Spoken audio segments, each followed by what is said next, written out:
পুজোর বাড়ি হোক বা যে কোনো ঘরোয়া অকেশন, রাইস আইটেমের মধ্যে বাসন্তী পোলাওটা আমার ফেভারিট লিস্টের একদম টপে থাকে। কেউ যদি আমায় চুজ করতে বলে ফ্রাইড রাইস বা বাসন্তী পোলাওয়ে, আমি সবসময় বাসন্তী পোলাও চুজ করি, তাও আবার গোবিন্দভোগ চালের। তা আজকে তোমাদের সঙ্গে বাসন্তী পোলাওয়ের রেসিপিটা অত্যন্ত সহজ উপায়ে শেয়ার করে নিতে চলেছি। তার জন্য সবার প্রথমে ইম্পর্টেন্ট হচ্ছে বাসন্তী পোলাওয়ের চালটা, মানে গোবিন্দভোগ চাল। হ্যাঁ, যেই চাল দিয়ে তোমরা পায়েস রান্না করো সেই চালেই আমি এখানে নিয়ে নিয়েছি 1 কেজি। ভালো মানের গোবিন্দভোগ চালটাকে ভালো করে জল পাল্টিয়ে 5-6 বার করে ধুয়ে নিচ্ছি, যতক্ষণ না সাদা জল বেরোচ্ছে। ধুয়ে নেওয়া হয়ে গেলে এটাকে ঝাঁঝরির মধ্যে রেখে আমি জলটাকে ঝরিয়ে একটা বড় ঝাঁঝরিতে রেখে দিচ্ছি, পাখার তলায় বা রোদে, যতক্ষণ না জলটা শুকিয়ে চালটা পুরো ঝরঝরে হয়ে আসছে।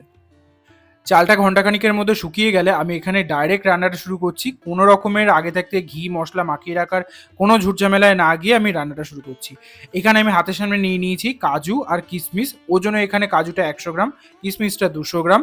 আর এখানে মটরশুঁটি নিয়েছি, যেহেতু এটা শীতকালের সিজন, এখন অবধি শীতকালটা আছে যেহেতু বর্ষাটা চলছে বলে। আর সাথে নিয়েছি বাঙালি গরম মশলা, এলাচ, লবঙ্গ, দারচিনি।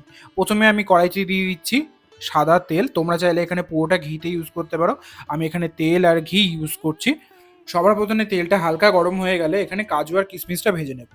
মাথায় রেখো তেলটা অত্যন্ত গরম না করে মিডিয়াম গরম হয়ে গেলে কাজুটা দিয়ে জাস্ট 20 থেকে 30 সেকেন্ড নাড়াচাড়া করে কিশমিশটা দিয়ে 10 থেকে 20 সেকেন্ড নাড়াচাড়া করলেই কিন্তু কাজু কিশমিশ ভাজা হয়ে যাবে।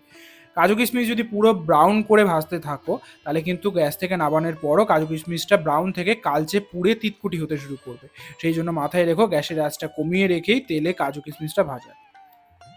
ভালো করে তেল থেকে কাজু কিশমিশ তুলে নেওয়ার পর আমি সেই তেলে দিয়ে দিচ্ছি শুকনো করে রাখা চালটা, আর সাথে দিয়ে দিচ্ছি গরম মশলা, মানে এলাচ, লবঙ্গ, দারচিনি। পরিমাণে এখানে 10টা এলাচ, 10টা লবঙ্গ আর 2 ইঞ্চের মতো দারচিনি দিয়েছি। সাথে আমি এখানে ভাজা ভাজা করার সময় দিয়ে দিচ্ছি 4টে তেজপাতা। তেজপাতার গন্ধটা এই বাসন্তী পোলাওতে বড্ড ভালো লাগে। মাথায় রেখো আঁচ মিডিয়ামে রেখে ভাজা ভাজা করতে হবে। সাথে আমি এখানে দিয়ে দিচ্ছি হাফ চামচের মতো হলুদ, মানে যেটার জন্য বাসন্তী পোলাওয়ের অ্যাকচুয়াল রংটা আসবে বাসন্তী কালারে। বেশি হলুদ দিলে হলুদ করতে যেও না, বাসন্তী পোলাও বাসন্তী রঙেরই বেশি ভালো লাগে। কোনো কোনো জায়গায় আমি বাসন্তী পোলাও দেখেছি বড্ড হলদে করে দেয়, বাসন্তী কালারটাই বড্ড মিষ্টি লাগে। সাথে আমি এখানে দিয়ে দিচ্ছি একটা বড় চামচের মতো আদা বাটা। কাজু কিশমিশ ভাজার পর থেকে যে বিষয়টা এতক্ষণ ধরে দেখানো হলো, সেই সম্পূর্ণ বিষয়টা তোমরা চাইলে আগে করে রেখে তারপরে কড়াইতে দিয়ে চালটাকে ভাজা ভাজা করতে পারো, কিন্তু সময় বাঁচানোর জন্য আমি এই পুরো বিষয়টা কড়াইয়ের মধ্যেই করে নিলাম। তোমরাও এইরকম করে করলে দেখো বাসন্তী পোলাওয়ের টেস্টে কোনো রকম হেরফের হয় না। কথা বলতে বলতে 3-4 মিনিট ভাজা ভাজা হওয়ার সঙ্গে সঙ্গে আমি এখানে দিয়ে দিলাম বেশ পরিমাণে নুন। মানে 1 কেজি চালের জন্য আমি এখানে 1 বড় চামচ নুন দিয়ে দিয়েছি।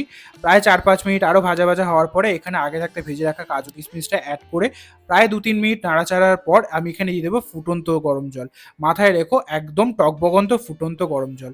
আর চাল আর জলের পরিমাণটা সব থেকে এখানে ইম্পর্টেন্ট। 1 কেজি চালের জন্য আমি এখানে ঠিক 2 কেজি পরিমাণেই জল দিয়েছি, মানে 2 লিটার জল। সাথে এখানে দিয়ে দিচ্ছি মটরশুঁটি আর 4-5টা কাঁচা লঙ্কা।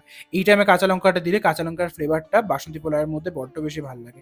দেখো হলুদের পরিমাণটা এত সুন্দর হয়েছে, বাসন্তী পোলাওয়ের কালারটা লিটারেলি বাসন্তীই হয়েছে। আর চাল আর জলের পরিমাণ বলি, 1 কেজি চালে 2 কেজি জল, মানে 2 লিটার জল লাগছে বলে তোমরা ভেবো না। এইভাবেই সম্পূর্ণ পরিমাণটা বাড়তে থাকবে। মানে তোমরা যদি 5 কেজি চালের বাসন্তী পোলাও করো, তাহলে তোমরা কিন্তু 10 কেজি জল দেওয়ার পরিবর্তে 9 কেজি জল দিও, এরকমই হিসাবটা হয়। চালে জল দেওয়ার ঠিক 3 থেকে 4 মিনিটের মাথায় তোমরা দেখবে জলটা প্রায় চালের লেভেলে চলে এসছে আর গা মাখা হয়ে এসছে। এই টাইমে এখানে চিনিটা দিয়ে দাও। চিনিটা দিয়ে দিয়েছি আমি এখানে 200 গ্রাম পরিমাণে। তোমরা চাইলে এই পরিমাণটা বাড়াতে বা কমাতে পারো, তবে 200 থেকে 250 গ্রামের মধ্যে চিনিটাই এই পরিমাণ চালের জন্য একদম পারফেক্ট বলে আমার মনে হয়। একবার আমার এই পরিমাণে ট্রাই করে দেখো, কখনো ফেলিওর হবে না, সেটার গ্যারান্টি আমি তোমাদের দিচ্ছি। 2-1 মিনিটের মতো নাড়াচাড়া করে আমি এখানে ঢাকা চাপা দিয়ে রেখে দেবো জাস্ট 4 মিনিটের মতো। ইন টোটাল জল দেওয়ার পরে 8 থেকে 10 মিনিটের মধ্যে তোমাদের বাসন্তী পোলাও 1 কেজি চালে রেডি হয়ে যাওয়ার কথা। বেশি পরিমাণে ফোটানোর কোনো দরকার নেই। এই টাইমে তুমি ঢাকনা খোলার পর দেখতে পারবে চালের ভেতরে একটু হলেও শ্বাস আছে। গ্যাস বন্ধ করে ঢাকা চাপা দিয়ে প্রায় আধা ঘন্টা থেকে 1 ঘন্টা রেখে দাও, তাহলেই দেখবে তোমাদের বাসন্তী পোলাও রেডি, পুরো ঝরঝরে। আজকের এই বাসন্তী পোলাওয়ের রেসিপি তোমাদের কেমন লাগলো কমেন্ট সেকশনে জানাতে ভুলো না। আর আজকের ভিডিওটা একটু হলেও ভালো লেগে থাকলে একটা লাইক করে দাও, আর চ্যানেলে নতুন হয়ে থাকলে সাবস্ক্রাইব করে দাও, আর পাশে থাকা বেল আইকনটা প্রেস করে দাও যাতে সবার প্রথমে নোটিফিকেশনটা তোমাদের কাছে পৌঁছে যায়। তাহলে দেখা হচ্ছে অন্য কোনো ভিডিওতে রান্নার কোনো গল্প নিয়ে আর রান্নার কোনো আড্ডা নিয়ে। চলো।